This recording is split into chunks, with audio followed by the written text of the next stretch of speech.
In June 1972, a woman appeared in Sadar Senai Hospital in nothing but a white, blood-covered gown. Now this, in itself, should not be too surprising, as people often have accidents nearby and come to the nearest hospital for medical attention. But there were two things that caused people who saw her to vomit and flee in terror. The first thing being that she wasn't exactly human. She resembled something close to a mannequin, but had the dexterity and fluidity of a normal human being. Her face was as flawless as a mannequin's, devoid of eyebrows and smeared in makeup.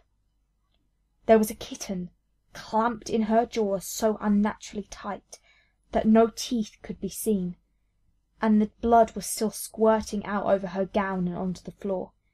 She then pulled it out of her mouth, tossed it aside, and collapsed.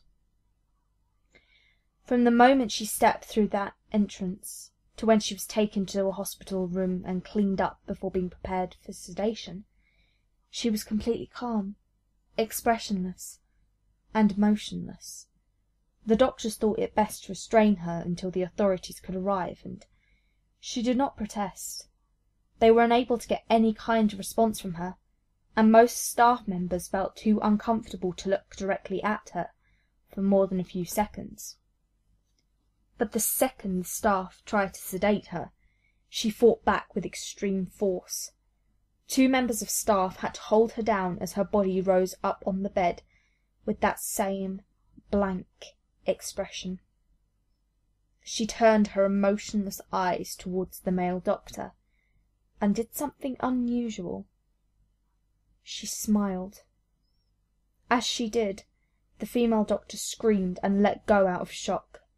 In the woman's mouth were not human teeth, but long, sharp spikes. Too long for her mouth to close fully, without causing any damage. The male doctor stared back at her for a moment before asking, "What in the hell are you?" She cracked her neck down to her shoulder to observe him, still smiling. There was a long pause. The security had been alerted and could be heard coming down the hallway.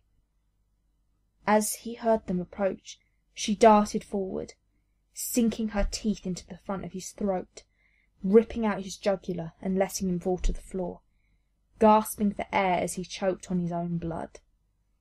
She stood up and leaned over him, her face coming dangerously close to his as the life faded from his eyes. She leaned close and whispered in his ear, "I am God." The doctor's eyes filled with fear as he watched her calmly walk away to greet the security men. His last ever sight would be watching her feast on them, one by one. The female doctor who survived the incident named her the Expressionless. There was never a sighting of her again.